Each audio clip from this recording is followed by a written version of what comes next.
Happy Thursday, everyone. Welcome. We're back with another episode, if you will, of nature mysticism discussion with Zane and Melissa and myself. And today we're going to kind of have the starter topic of what llamas are in the tradition, or what they're kind of, at least that's what I chose yesterday. I haven't talked to Zane about it yet, so I hope that's a good topic for him. What llamas are? Well, not just what llamas are, but being of service and their symbolism that we use in the Oh, tradition. okay, yeah, yeah, absolutely. Because llamas for a hot minute were like this big thing. Like everybody wanted llamas. There was carvings of llamas, everything. Even like Anya has like a little llama thing. So Yeah, like well, llamas are cool. I mean, they really are cool animals. Cool cameloids. Anyway, yeah. So in the tradition, they're very important, especially to the indigenous people of the high Andes. Life is pretty much impossible without them. They need So the llamas, though they're kind of taken care of by the people and they herd them kind of like shepherds herd sheep, it's a little bit different too because they don't so much lock them into areas and put up fences and things like that. The llamas actually choose to hang out with with the Karo and the other indigenous peoples there that are taking care of them, and they have a celebration every year, and it's the celebration of the llama where they'll go and they'll build them with stones like a little castle, not with roofs and everything, but a little castle, and it will be kind of like a maze, and they'll go in and they'll find all these foods that they love, and they weave them hats, and they weave them different types of clothing to wear during that time, and it's to honor the llama because the llama give everything. They are like the quintessential symbol of service. They carry the heavy packs up the mountains, and in those mountains, even horseback is not a good way to get things in and out of there. There are these small Spanish horses called peso horses, and they use those because they can actually put one foot in front of the other and hike up those trails. But there's a lot of loose rock and things like that, and horses really don't like that. But the llama can really get up through there, so you can pack your goods on the llama and it will carry it. So it's a beast of burden in that way. But even more than that, it's gives of its dung. Its dung is the fuel for the fires that they cook their meals on in the high Andes. Because one, it's above the tree lines. We're talking 16 to 21,000 feet above sea level. So there's no trees growing up there. And two, it's really hard to start a fire. So you need something with high fuel content, and llama dung is the perfect thing. So they start all their fires, and most of their fires are just llama dung. They also give of their milk for the young there, so that the babies have food to eat. And all their clothing is woven from the llamas. That they make cheese out of their milk, and so the llama really gives everything. And then when times are really desperate, when times are really tough, the llama will even lay down and give its life for the family and to allow the survival of the family. So in that way, the llama is a representation, especially of our in our mishas or our mesa spreads, is a representation of the sacred quality of life. That's one of the capacities we're trying to develop as people on this path, is that capacity to give, to be an Aini, to be in a sacred reciprocity with the universe around us. So the Lama really represents that and represents service, and in a very real way is connected to Quichi, which is the rainbow spirit, and also connected to the soul level medicine of our tradition. very good. Well, that's a really good intro for, or maybe it's the whole topic. We'll see. But we have Yeah. Richie just saying good morning. Good morning, Richie. And the Twitch comments always throw me, Melissa. So you should. Well, I think I got it. So Kathy says good morning, and then this one's just a hello. Hi. And then we have Magical Mike saying a Nike Kawaii. Thank you for joining us, everyone. And today's topic really was inspired because we always have so much emphasis on llamas in this tradition, or especially when you're building despacho and we talk about the representation of all the different items, that llamas have such a significant are such a significant thing for the Karo in that tradition. And then Yeah. it's a good representation of the reason that we do this work. a lot of it, even if you're not going to be a actual healer, or put up a shingle like Zane says, and like have see clients as healing, is to be an energy of being able to be in service and reciprocity, which is what Zane just kind of synopsized. Yeah, yeah. Service is very important in this tradition. That's one of the things that's how we grow. I hate to use technical language, our Aini, though. That's how we grow our reciprocity with the universe and we cooperate with the universe energetically, is through service. And as we are able to step deeper and deeper into serving the universe around us, we receive more and more. It's the idea that, it's the difference between Chaya, which is the idea of mercantile exchange. You get what you pay for, and that's all you get, and Aini, which is something that keeps giving. Aini is a quality that never stops giving. So when we're in those, that's what we're trying to develop, because as we are able to be in more harmony with our universe, we start to be able to grow our personal power. And our personal power is the sum total of what we're able to bring to this world, what we're able to offer others. And that's how it works, is our personal power grows because we offer it to others. And it grows in myriad ways. And so we can actually develop and transform, all of us, no matter who you are, even if you don't join a spiritual tradition like this. Everyone is a healer and everyone is a teacher on the rudimentary level, because those are the two services that we provide as humans to other humans at all times. Unless we totally encapsulate ourselves or isolate ourselves from the rest of humanity, we're always going to be playing that role of a healer or a soother and a teacher. Because there's things that we learn, there's things that we understand, there's things that we just have natural talents for. And even though we might have a natural talent for it, we can learn to translate the wisdom of that natural talent so that other people can develop more that direction as well. So no matter what, we're healers and teachers in this path. And as we grow our personal power, we have better capacity, or are better able to serve humanity. And that's really the goal of it, is we're serving humanity and serving nature itself. And as we do that, we are changing the dynamics of the universe around us, because we are taking it on personally, personal responsibility to be the change in our environment, to be the change in our communities that will lead to greater harmony. And in that way, our communities, our environments also grow personal power from our interactions with them. Very good. We had a couple more. We had Chair Bear saying "No drama, llama." Another good morning, and we have our dear Nahama saying, "Sammy and I send our love. Our friend a mile away has 3 llamas, so she has some llamas Awesome. right next to her. That's that. Now we know where we can get some llama fat, possibly, right? Yeah, well, Yeah. if they butcher them, most people don't. Oh yeah, yeah, Uh, that's true. We don't want to butcher them. yeah, and of course, in the tradition, and people will see this if they look, you'll often find that there is a llama fetus that is offered to Pachamama in the Hayorikis, the Despacho, the Ofrendas, the Mesa Blanca ceremonies. You'll see this llama fetus. Now, there's a reason for that. It isn't that baby llamas are killed in the tradition. No, they're way too important. What it is that the mother llamas have a high abortion rate. So most of the calves are never born alive. Most of them are aborted before that.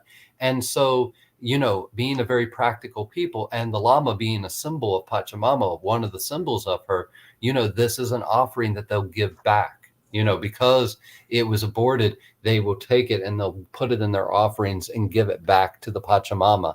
And even the ancient despachos, today we use paper. Paper is a common ingredient, but the ancient ones were woven fabrics, were very plain woven fabrics from llama fur, and that, or llama wool, and then you built your offering in it, and then you put the cloth and the offering into the fire both. Now, of course, paper is a little bit more um, a little bit more sustainable in a sense Mm. than using your llamas like that. But the textiles, especially, there is a whole school of understanding within the textiles themselves, where the textiles are prayers that are woven together, that weave together the masculine and feminine. But the only way that you could weave that is with the llama fur, because that's what they had. That was their natural fabric in the Andes. So taxes, the ancient Mita system, the tax system of the Inca, the majority of the taxes were paid in textiles and in potato seeds, showing just how important these things were. And even today in the traditional communities, oftentimes when you're paying for your initiation, or you're paying for a healing, or you're paying for a ceremony, a lot of times you didn't, at least I have to say things have changed in the last 20 years or so. But originally, it wasn't a token-based economy because so few of the indigenous people had any type of finances. Now, of course, that's a little bit different. They're still extremely poor, but that's a little bit different. But in the ancient or in the older way of doing things, when you paid for your initiations, you paid for your healings, you often paid with llamas. You would give llamas, you'd give textiles, and you'd give potatoes, because these are the things of life. These are the things that continue to allow us to survive from year to year and to move forward. And of course, the Paco, which is our name for a priest, means nature mystic. The Paco that you paid with that, that's theirs in a very real sense. But because everything is about service and everything is about growing your personal power and Aini, they see it as they're safekeeping it. If they need to use it while it's in their care, they will. If they need to eat the potatoes, if they need to use the textiles. But you often see that the Pacos, everyone else has nothing in their house. They might have a bag of rice on the floor, a bag of potatoes on the floor, and that's about it, in their entire house, which is smaller than the room I'm in right now. Um, and then you go to a Paco's house, and the entire floor is just covered with sacks of potatoes and sacks of rice, and hanging from the rafters is ponchos and textiles, and they look extremely wealthy in that way. But they're the number one source when something happens. When part of your village, maybe a half a mile, 2 miles down the mountain, gets flooded, or a house falls in, or that someone loses their crop, it's that Paco's job to serve. Even though that was his payment, it's their job to make sure that the community is taken care of. So even though they hold storehouses full of items and look very wealthy in one sense, in another sense, most of those items end up being given back to that community as well, even though the Paco has the right to use them any way they see fit. It might be that they're going to send it 2 communities over because they had a disaster, because that's the way you survive there. And at night, there's no street lights. There's barely electric bulbs. I mean, there's villages here and there that have electric bulbs, but they're on solar power and everything. So, they only have them for a couple hours and then they go out. But at night, you can actually find your way around the pitch black mountains, because the starlight and the moonlight reflect off of the wool of the llamas. So the llamas actually are like street lamps up there. So as you're walking, you can tell where you can go, because, well, a llama's not levitating above the earth, in the mountain pass. It's actually on the mountain. So you can tell, oh, I'm safe because I can see the dim glow of the llama. And they just sit there. They're very peaceful animals. They might spit on you if they get scared, but that's about it. Yeah. We had Richie saying he just finished your book. And if you want a book of Zane's, Melissa has them. I have them. Just reach out and you can get that. Melissa will get it to you a lot faster than me. But I'm glad. Bring your she has book. I'll sign yeah, it, Richie. yeah, she has a store and minions to get all that done. And then Ricky is saying good morning. And before he gets to the next question, Melissa and I were just talking before we started the stream about how llamas has been such a big boom and things. Melissa, did you have anything that hasn't been answered already before because the question might take us in a different direction. Well, I think it may be important to point out, we up here in North America, like we don't have llamas everywhere. So this was a question in one of the first years, like, what do you do in certain ceremonies that, normally you would be using, llama fat? Like, how Yeah. do we work around that up here in North America? Well, it's really about discovering what works for you. And part of that is your own moral compass on these things as well. For the most part, you wouldn't, if you want to use the closest thing, you could use lamb fat or you could use cow fat. They wouldn't use pig fat at all because it's just a different type of animal and it has a different quality, because all animals, all food, and all humans have either a warm, neutral, or cold energy in the Andes. And I don't go into that all the time because there's easier ways for us to understand it here. But our health is based around that. So, that's why there's certain animals that you would use the fat of, certain animals you wouldn't use the fat of. But, I use ghee, I use butter. I use butter a lot, or ghee. That works pretty well. I mean, if it's really hot out, it's not going to stick together as well. And if you're just really health conscious, or if you don't like to use animal products, you can use things like olive oil. You can use things like coconut oil for most offerings. There's certain offerings where that just won't do because of the nature of the spirit that you're offering to. Like when we do offerings to the Terracuna, they don't really want coconut oil and they don't really want olive oil because that isn't a symbolic representation. The things that we offer spirits, we offer them because it's within their spiritual vibration. We don't just offer it because, oh, it's nice. Oh, this is a beautiful thing, and I think it would like it. We offer it because it's within its spiritual vibration or within its domain of signatures, its energy quality. So by having certain things like a red candle, well, if you light a red candle for a spirit that likes green, it may not come, because the color itself has a vibration that is not complementary to it. And that's the same thing with offerings. So, but in those cases, what I tend to tell people to offer is a feather. Pick up a feather out in nature. It hasn't harmed anything, but it holds the quality that connects with that energy. So we would use something like that, an animal product that is sustainable and doesn't harm anything. You could also use wool or llama fur as well. All right, I'm going to bring up this question first because it's in line with what you just talked about. We will circle back to the other ones. Nahama is asking, what is the Terracuna? Oh, Titicuna is the little nature spirits that protect sacred sites, and even sites that we don't know are sacred. It's like when you're walking in nature and you start to feel like you're being followed, or you start to feel like something's watching you. They really are called the Watchers, but they have the job of keeping the beauty and the energy of a sacred site. So, in other words, they have the job of making sure it's not polluted, not disrespected. And they do that to partly to the degree of the people who are there. Of course, if you have a bunch of kids that are hiking through the woods and they just happen on a sacred site, they might not know the correct sacredness, the correct way to approach that. So the Terracuna would understand that because they're living entities.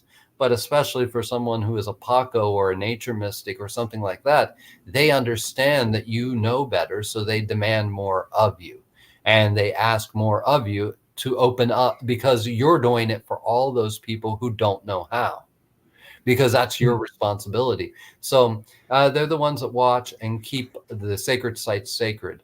There's stories like in Machu Picchu of people being struck by lightning sometimes, or things like that happening. And that's because the sacredness, traditional understanding is the sacredness has not been upheld because of laws and rules that are now govern certain sanctuaries and certain archaeological sites in Peru, you're no longer allowed to do offerings, even as an indigenous person.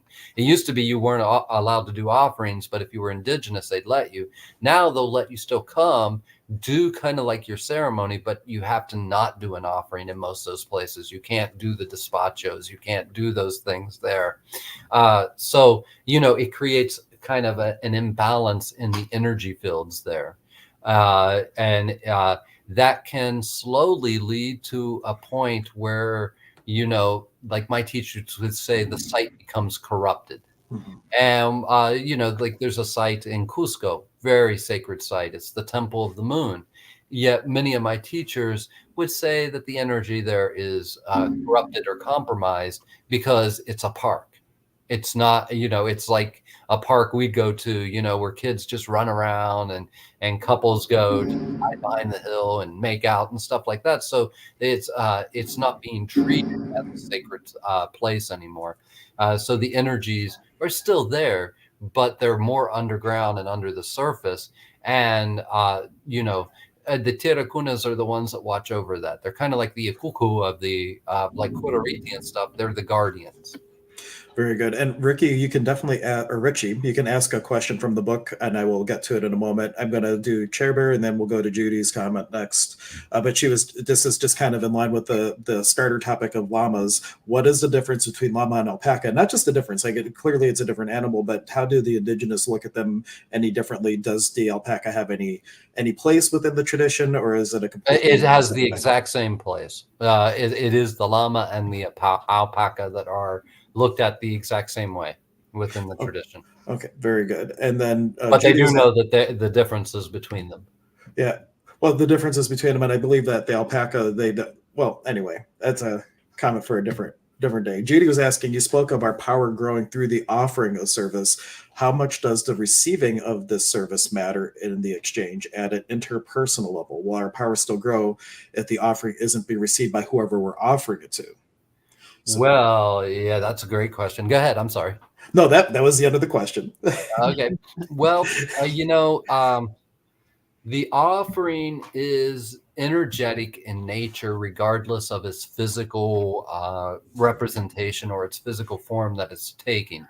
So an offering of Aini is always an offering of Aini, and that energy is always there. I took your question in two different ways. One way I took it was, if you're offering a service and someone's too proud or some other way to receive it, how does that affect you? Well, that doesn't affect you at all. That affects them. That's on their level. You've already made the offering. You already put the energy forward. It's on their level. The opposite, though, if you're really good at giving service but impossible at receiving it, then that is a breakdown in Aini as well. We have to learn to be perfect givers and perfect receivers in order for our Aini to grow. We have to, and perfect giver doesn't mean you have to give to every cause and everything that comes your way. That's not what it is. It's when you know it's right, or that you feel to do it and then you don't do it. That's the criteria there. We can't help everyone, and we can't help everyone all the time. But we can only do what's within our measure of power. And our measure of power grows by offering service and receiving service. It's not just a one-way street. There's many people out there who are great givers, but they're terrible receivers. And if you look at their life, their inability to receive, it causes obstructions in their life, causes problems in the way that they're able to enjoy their life. Very good. Hopefully that answers the question. And if there's a follow-up, feel free to put that out there. And then Richie, his question from your book is, did I understand it right that through the program I will learn to control more or less of his anxiety and depression? Absolutely. Yeah. You learn to approach it in a different way is what really happens there. It's not, it's learning to approach it in a way that allows more potentials and more possibilities with it.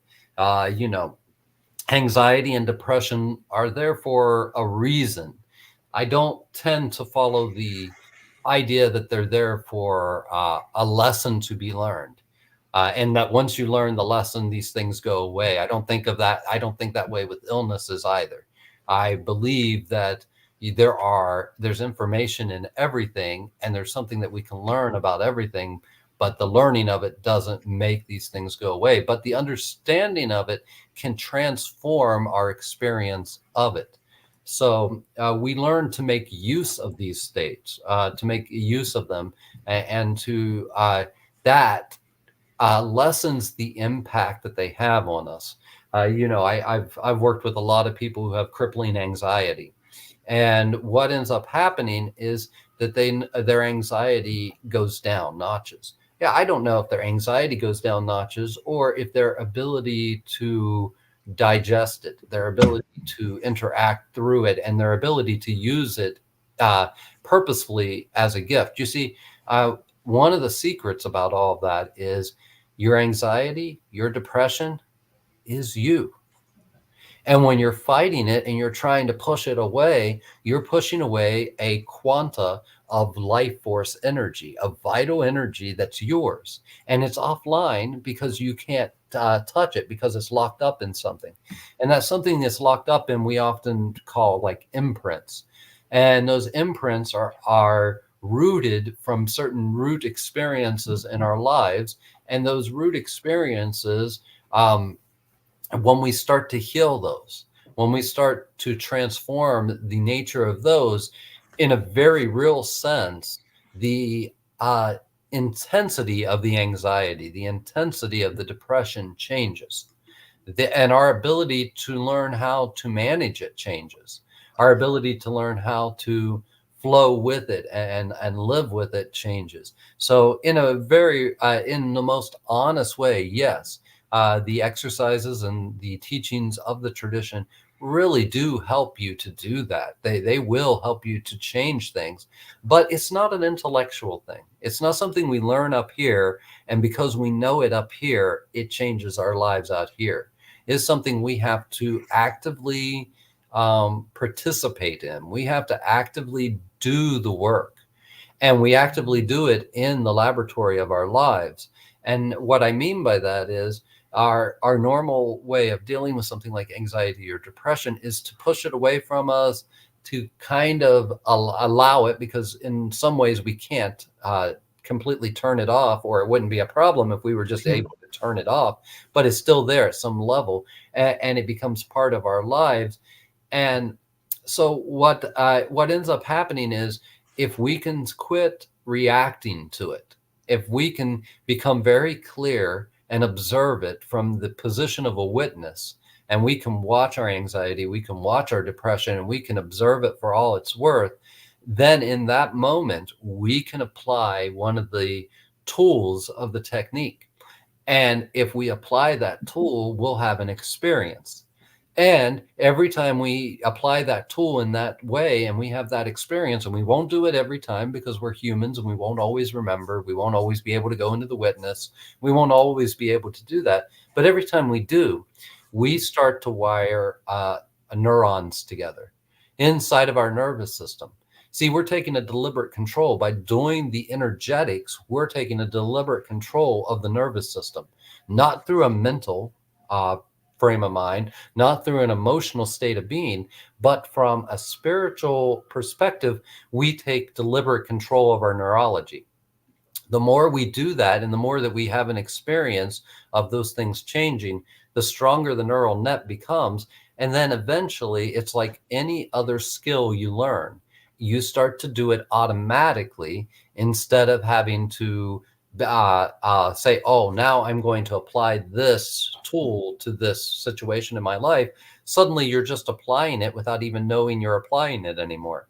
And it becomes a permanent change in the way that you handle those situations. So yeah, it will, the especially the apprenticeship, and how we work with these things and how we move through all of this will have a direct and powerful result on those issues. Very good. We had Karen just thanking for teaching how to letting the river flow instead of trying to push it, and Judy was making the comment that it sounds like we're learning how to be an Aini with ourselves. First with ourselves. We can't be in Aini with the universe around us if we're not in Aini with ourselves. First, that's between the ways we think, the ways we feel, and the ways we behave. When we start to have a coherence between those three aspects of ourselves that in the tradition we call Yankai, Munai, and Yachai, when we start to, and those are our powers. Why do we call those our powers? Because they're perceptive centers called pukyos on our body, and they're places where energy freely moves out and freely moves in and manifests really quickly into physical form. So these three ways are the ways that we interpret the world around us and what we broadcast back into it. We broadcast and interpret through our minds, through our feelings, and through our actions. And when we bring those into greater harmony with each other, creating a greater Aini with it, we develop a certain level of personal power. And that doesn't mean that, oh, this person didn't upset me when they did this. It means that even though I'm upset, I can choose to respond in a different way to them. Or I can choose and respond upset to them because maybe that's the perfect medicine for that moment. But I will know that better because I'm in harmony with myself instead of just having imprints tapped on or activated and then reacting to an older wound in my history. I think that's a really good point with just that it's okay to respond sometimes with anger or being upset, because sometimes that it's not necessarily a wrongness. And I think we, especially as kids and parents telling you stop acting a certain way and all that, we're sometimes taught that being in any sort of particular way is like a big wrongness. And Richie was just saying that this is great. It basically becomes muscle memory after applying it for so long. Absolutely. Yeah. And at that point, it's no longer something you're doing. It's something you are. You move from doing to being. It becomes a state of being. It's embodiment. Yeah. Cool. How you doing over there, Melissa? No, I'm good. And just answering questions offline that I get texted. So, no, and that's one of if you want to call it a selling point, so many people come in and issues with like anxiety and just feeling out of control and how to deal. And I'm like, this is the series that really is going to benefit you the most, I'm like, make it at least through, the first 3 or 4 weekends, because I think those are the most beneficial in some of that, and then drop out if you have to, join us the next time. But that's been kind of like, of all the things that I've known, that I've sat in, that I've trained in, I'm like, this is the one that's going to help the most in that. So one reason I think that is because it's so tailored to the students that are in that particular run. It has never been though there is an underlying formula, as Zane will talk about, it has never been the same training twice. Yeah, we have to adapt with. We're adapting with more than just the students. The students that are inside of the container we create, they actually create the parameters of it. But there's another interesting energy, and that's history, and that's current events, and that's all these things also lend an energy to what and how things are taught each year.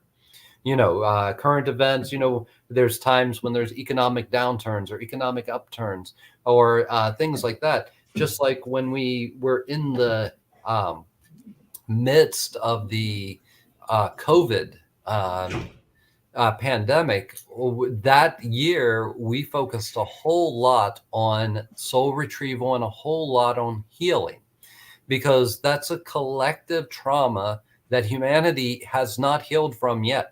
We actually are doing that little job of pushing it under right now, of saying, oh no, everything's back to normal. Everything's going fine. We won't have to worry about that again. But we haven't dealt with what it has done yet. And it hasn't finished with our culture yet, with the way that we live and the way that we look at life. We're just at a point where we're just trying to put it away for now. but it will continue to inform us. It was a major event, and its power to impact our world in a positive way is so amazing. If we can look at it and look at the data that came up and look at how our communities and our cultures weren't ready for it. And of course, we can't ever be completely ready for something like that. But what can we do on the communal level, on the personal level, so that if another occurrence like that were to happen, we are better prepared to take care of the situation. We're better prepared to take care of each other. Yeah, another big one is water, and with the eclipse coming up, a lot of people are afraid of solar flares and stuff that might interrupt our electronic devices. And if that happens, just what was it, 2012, I think it was, we had something in this part of Ohio called the Derecho, and it was basically like uh, a mixture of a torrential downpour that continued for a very long time, with high speed winds and tornadoes in an area that just isn't used to that kind of that kind of weather. And just in this region, southeast Ohio, West Virginia, um, people were without power for over 2 or 3 weeks, not days, weeks, 2 or 3 weeks, because the infrastructure was so destroyed. And it only took like 3 or 4 days before people started looting and started robbing places and all kinds of other things, because we don't have good systems in place to take care of our communities when we have something like that happen.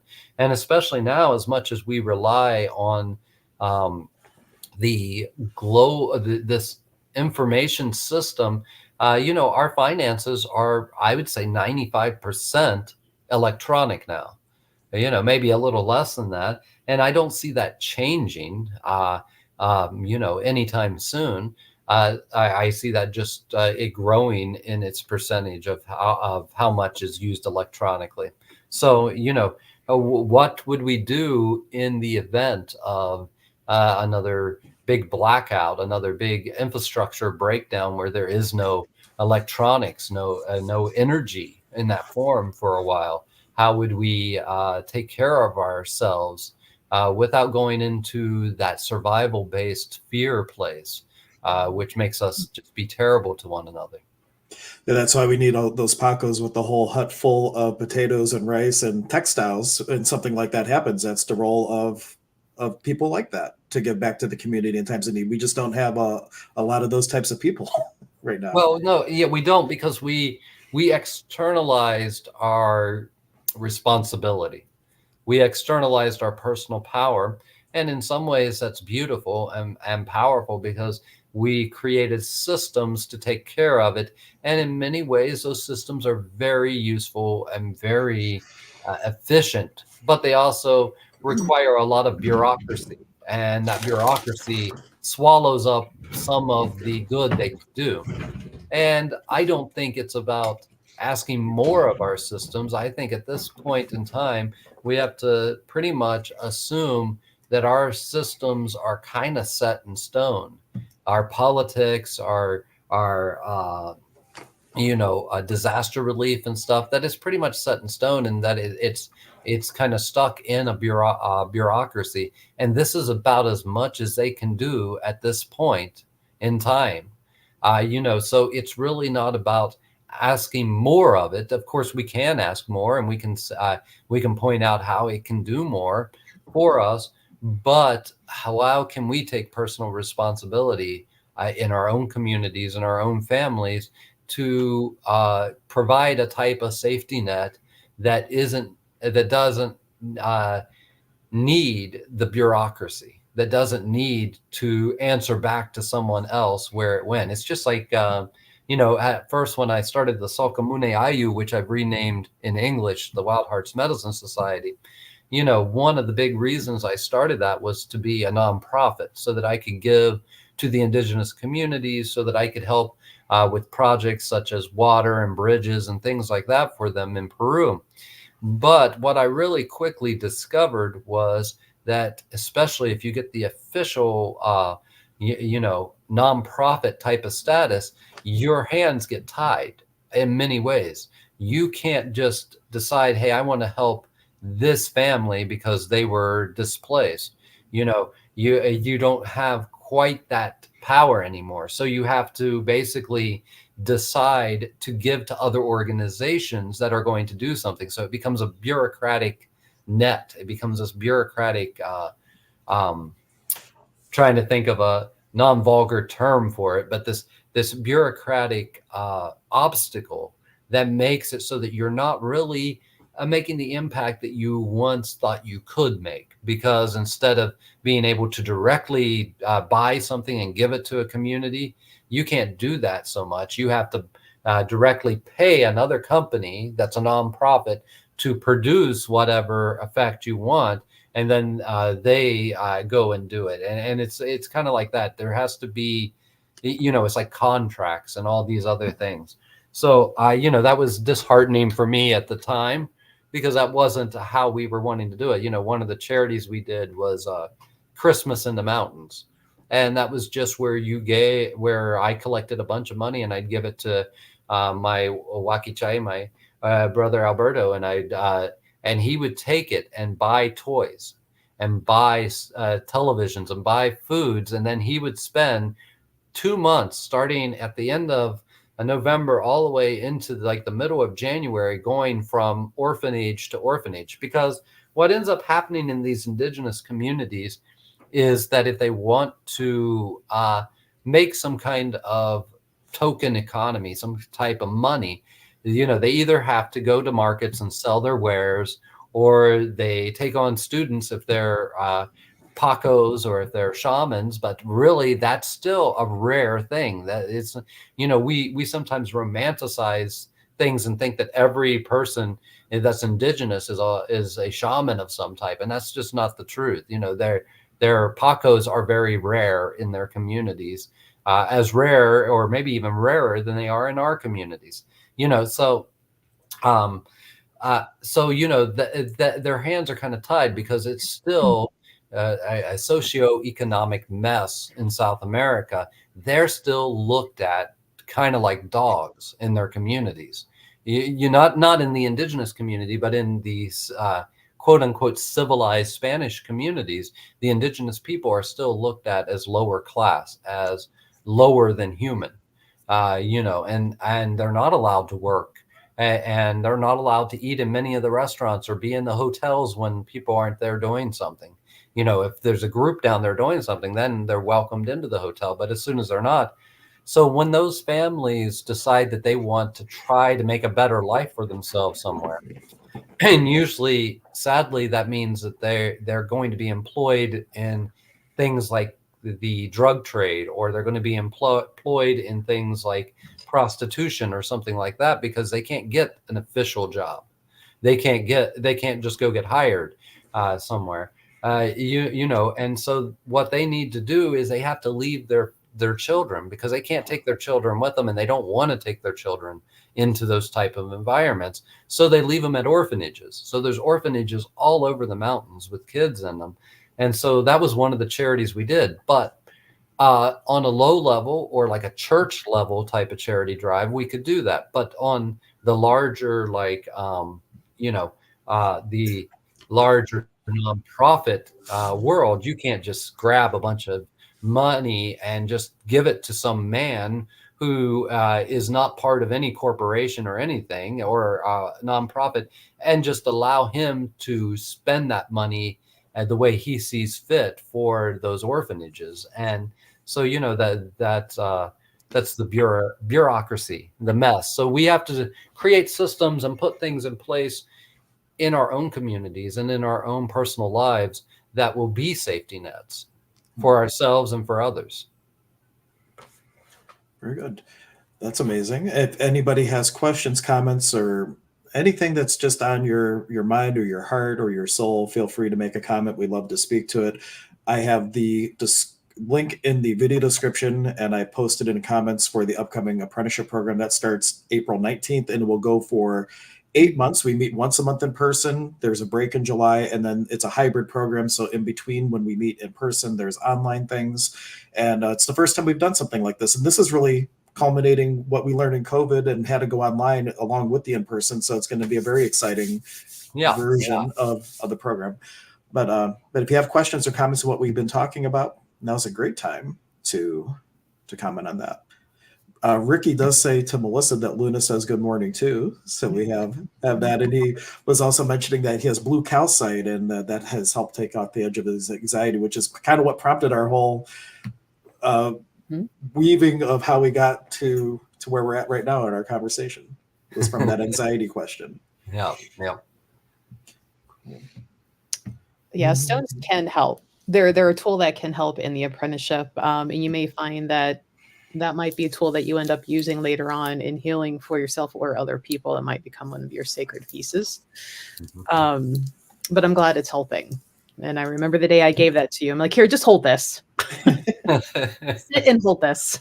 Well, that's something that sparks from when we've had the program with Zane, how when we find our stones, how you hold it in one hand and you have it tell you its story, and you tell it your story, and you kind of learn how to have a conversation with them and ask them, this is what I'd like you to do for me. And in a way you start to have a relationship with it. And whether it's a crystal from Goddess Elite, or if it's something that you found while on a hike during one of the outings, stones have like their own little wisdom that they have. And they become, it's hard to describe how you find your stones, and Zane walks us through how to do that, of really how the variation is between each one. They really have their own little personalities, and you get to know them really well over the course of your work.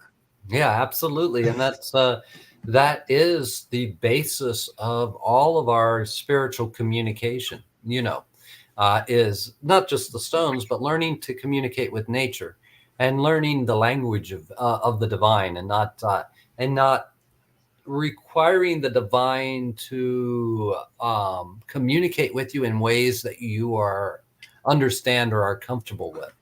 Like I said on SOAR a couple of weeks ago, it's about learning how to hallucinate, how to step into that realm of hallucinations. And of course, I said that because it's a very dramatic way of saying it, but it's one of the most honest ways of saying it. That we're learning the skill of hallucination.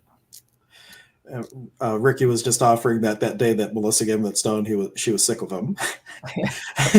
And also that he always feels a heartbeat when he finds a stone that wants to work with him. Otherwise, it just feels like a stone. And I don't experience it as a heartbeat, but for me, there's just kind of a sparkle or a shine to it.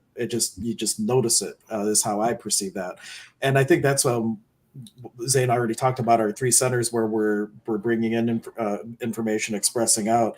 It's like learning how to communicate within those different fields of energy. And sometimes with something that needs to communicate from the heart, we're trying with the head and we're missing it. And we got to drop. And Zane's really good about teaching this, dropping from the head and into the heart. From the heart. The heart is, that's really what we're, especially our tradition is a heart-based tradition, a Munai-based, meaning Munai is the most important quality. After that, Yankai, which is what we can physically do with our bodies. And the least important is Yachai, or the mind, in our tradition. This tradition is a tradition based on feelings, not structures. So it's very important. And the way that you just expressed that, like he feels the heartbeat in the stone and you see a light or it shines to you, that's what we're doing, is we're waking those qualities up for us. We're dialing in what's right for us. And the tradition allows us to dial in. It doesn't say, oh, it's strictly this way and only this way. It allows you to have your one-on-one experience and for you to honor that one-on-one experience, because that's how you dial it in. So what is a shine to one person might be a heartbeat to another person. And to honor that, even if you're the only person that you talk to that gets the heartbeat or gets the shine, to honor it, because that is a knowing of how you interact with the divine, how you can communicate on the divine level, because everything is divine, and we'll get into all that in the program, but it really is what we in the West call image and similitude with the universe. Melissa probably runs into that a lot more, like people coming in and to develop their gifts and things with the different programs you have, and wanting to compare how they're receiving information to someone else. And we think that we're doing it wrong if we don't have the same result. And that's all up here. Yeah. That's us trying to control the experience in our mind. And the mind is not where the experience happens. That's the hardest thing in the West, is for us to let go of the fact that we think it all happens in the mind, but the mind is just a negation machine. And if we operate in the sacred with the mind and with the mind alone, what we're going to end up doing is just driving ourselves insane, because we're going to say, oh, that doesn't feel like it did last time. Oh, I don't think this isn't the poetic expression someone else gave me for this, and words are imperfect. The mind is imperfect. It's not about understanding these things. It's about experiencing them. I think there's also this perception that when you're taking a class, the teacher is the end all be all and what they say goes. And if there's not the flexibility in the description of like, this may vary, then it's like it has to be this way or it's wrong because the teacher said this happens when you do X, Y, Z, B, C is your result. Mm-hmm. So, and I mean, even as a perfect example, I remember it was part of that Death Rites weekend, and we came back from doing the waterfall where you were supposed to put yourself over and do all this other stuff. And you had asked people like what they were experiencing. And you were asking to get the variations to come out first without saying right up front, like, don't worry, it might be different. You were just kind of gauging and listening to what other people had experienced. I'm like, oh shit, I didn't do this right. Like I wasn't off visiting family. I didn't see this. I didn't see, something completely different. And I'm like, well, I'm just going to keep my mouth shut because I didn't do this right. And later come to find out, no, it was right. And there were two other people who had a similar type of experience as I did. But all three of us were kind of like, we're just going to be quiet. And it wasn't until later, after those who had shared, you're like, yes, these are different experiences. And here's why certain people see this way. And they went, oh, okay. Yeah. But it's all about honoring your experience the way it comes to you. Mm-hmm. Yeah. So that's where I think too, sometimes, if there's not that upfront, it's going to be different for every person, which you're good at, but it was just my own, like anxiety in that moment going, I didn't do it right. Because it didn't match the first two or three people who were talking. But in a lot of classes and workshops that, I've sat in or, have hosted in the store, I'm certified in this and I teach this. I've been doing this for so long. Here's the information I'm giving to you. And it's kind of like, it is this way or no way. Mandalorian, it is the way. So, sometimes there's not the perception that there is that wiggle room. And that's the great thing about this tradition. There is so much wiggle room in discovery zones that it makes it easier to make it applicable for everyday life for every person sitting in that room learning. One thing I like to say is it's not about me. I'm the teacher, but it's not about me.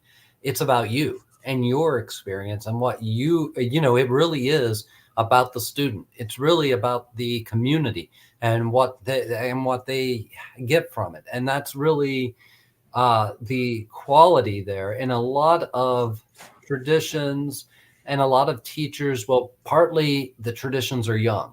So they're trying to compete, or they have something that's very powerful and they're trying to preserve it and they're trying to make sure it doesn't get corrupted.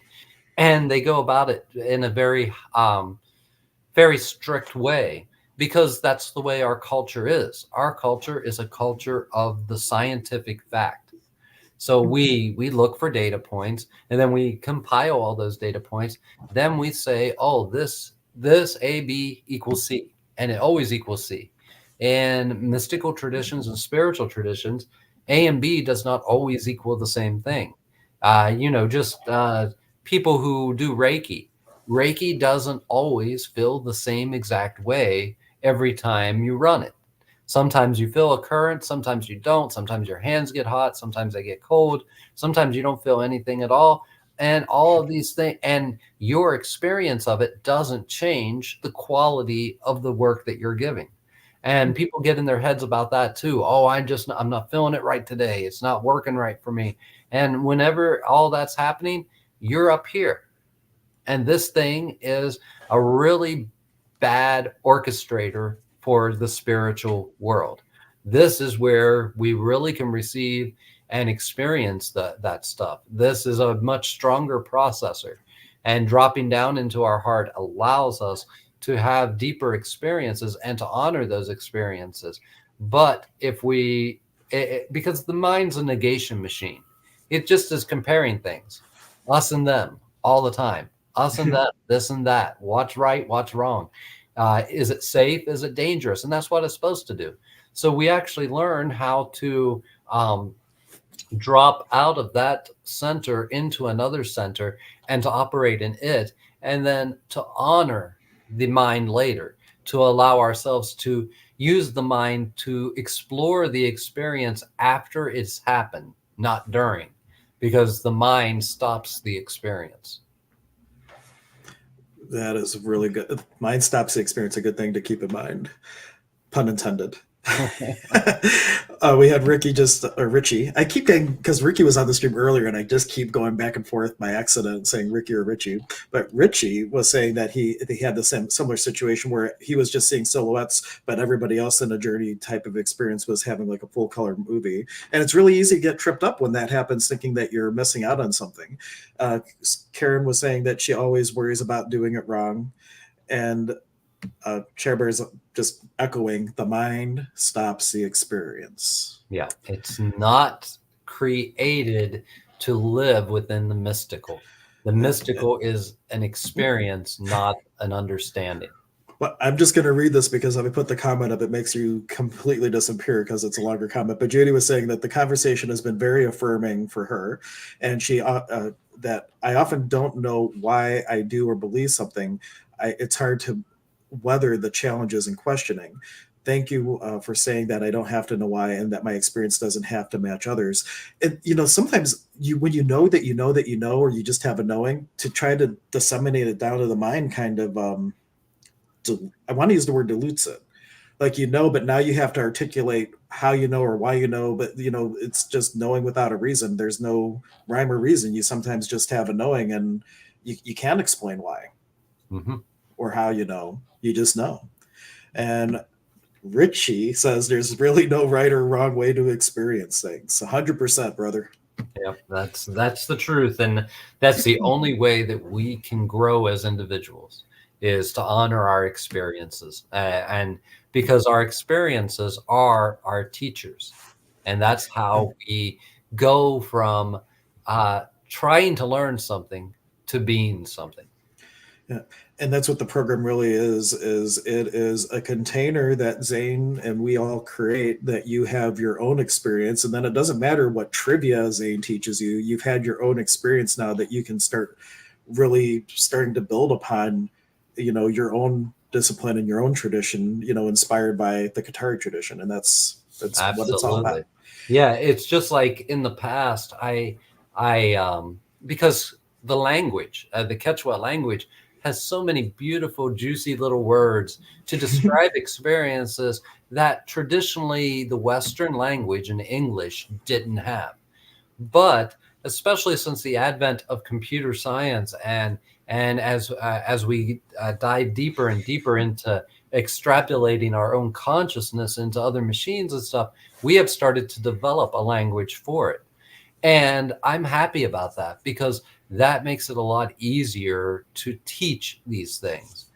Because one of the things that has historically happened is you bring up a Quechua word, and then people trying to get a solid understanding and definition of that word trips them up from having the experience itself. Because Quechua is a flowery language, is a poetic language, meaning there are certain words that mean certain things, but they can all mean different things in different contexts. And that is hard for an English speaking person or even a Spanish speaking person to sometimes understand, that there is this wide swath of usefulness in a word. Just like you can use Sami, or you could use Kausai, or you can use Kanchai, and you can use any of those words interchangeably, but then you can become more definite and use exactly one word and to express just one aspect. But in another way, you could use one of the other words to express that aspect as well. So, that really drives the Western mind crazy. And we're also hypothetical thinkers. And the Quechua mind just wasn't like that. It's getting more like that as we have intercourse or interactions with one another. We're getting more like each other. But, they weren't a questioning culture. Yeah. For the most part, questions are more, I don't know how to explain it, kind of like mind candy for the Western world. We like to think of things and philosophize about things, and they don't have a lot of time for that because their life is practical and it's about survival. So they have to get right to survival, and sitting there having some lofty hypothetical thought about something really doesn't help them survive, really doesn't help them get to the next day or produce what they need to produce. In fact, it can take them away from it, because even something that's completely made up in the mind has physiological effects on us. It changes the way that we're able to do things in this reality. Even if it's just a mind question that we're playing around with, a hypothetical, we can drive ourselves crazy, create anxiety states, create depression states, and lose the ability to act in a certain situation because we are creating an internal, completely made up emergency state that we're having to deal with that has no basis in reality whatsoever. Two things. One, we should talk a little bit before we end here for people who are still on. One, you are being called to this program and you looked at the website, you don't think it's possible, please reach out. We like to be as accommodating as we can to people who are really hearing the call. But the other thing is we have the eclipse coming up on Monday. And I know Melissa has a whole bunch of special things going on at the store. So if we could talk about Eclipse just for a brief moment, and Melissa can share with us what you have going on at the store, and maybe Zane can give everybody just a little bit of homework leading into the Eclipse to get the most out of it. A little synopsis from last week's talk. That would be really cool when Melissa can stall talking about the store events while Zane thinks about the homework. Get that bus. Love it. So during the day, starting at 11 a.m., Greg is offering psychic mediumship readings up until about 2:30 to give time for everybody to be outside through the eclipse.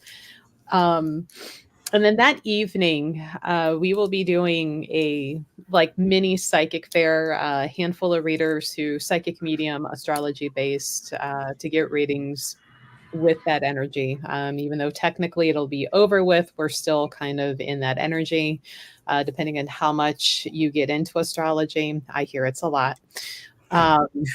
So we will be offering that day and evening. So very good. Awesome. Yeah. So I guess, we talked last week about the traditional understandings of what something like an eclipse is. It's the dying of the light. It's kind of like the winter solstice. It has the same kind of energy in a sense, but it's different. It's also like the energy of a new moon. So it's a dark period. So leading up to that, really it's about, what are your ideals? Who is the you want to become? How do you want to behave? How do you want to act?